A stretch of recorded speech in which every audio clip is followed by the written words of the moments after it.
सबके लिए सदा आभारी रहेगी। और इसीलिए थोड़ा सा आप लोग के लिए कहना है कि कोई त्रुटि हो तो मुझे माफ। अरे वाह, ई आबाद होके के दुआ देखम नु आ देहत तो फिर तक कोनो दिक्कत नहीं थे आपके लिए और आपके लिए भी कि इश्क और प्यार का अब मजा लीजिए, थोड़ा इंतजार का मजा लीजिए, थोड़ा इंतजार का मजा लीजिए, इश्क और प्यार का मजा लीजिए, इश्क और प्यार का मजा लीजिए, थोड़ा इंतजार का मजा लीजिए, थोड़ा इंतजार का मजा लीजिए, दिल है बेकरार का मजा लीजिए, दिल है बेकरार का मजा लीजिए, थोड़ा इंतजार का मजा लीजिए, इंतजार का मजा लीजिए। बहुत धन्यवाद आप सभी तमाम हमारे प्यारे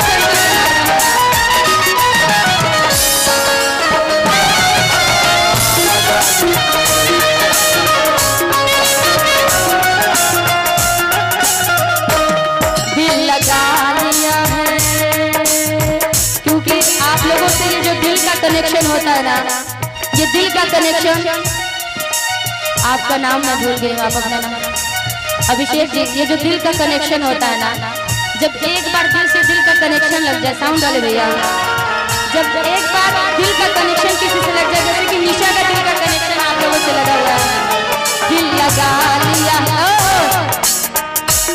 दिल लगा लिया है मैंने तुमसे प्यार करके, तुमसे प्यार करके, तुमसे प्यार करके, दिल लगा लिया है मैंने तुमसे प्यार करके, तुमसे प्यार करके, तुमसे प्यार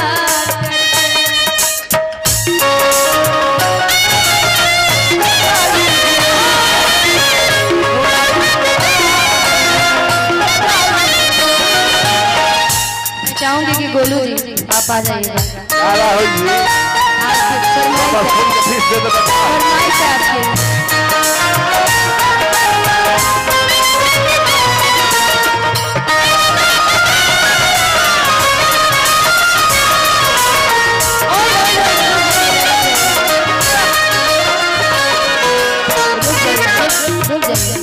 और अभिषेक जी की फरमाइश है गोलू जी, देख गोलू जन बात बता है ना, और बहुत बहुत धन्यवाद। छोटे बाबा को तो सबसे पहले दीजिएगा, अरे हमारा तो केहू को देवे के पड़ी बड़ी बदमाश, एक मैक दे दीजिए मुझे। का राहुल जी सब फीस है जे का जमा कर देबो नहीं सब काहे हमारे पीछे पड़ल रहे से? अरे ते नौजवान बड़ा सुनो अबे खींचा लइका बा कहा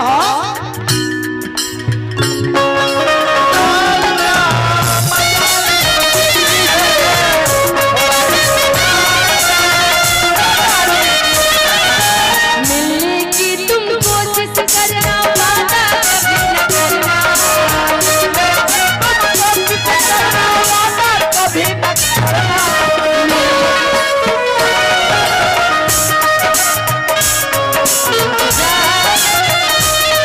वादा तो टूट जाता है, वादा तो टूट जाता है। Hello hello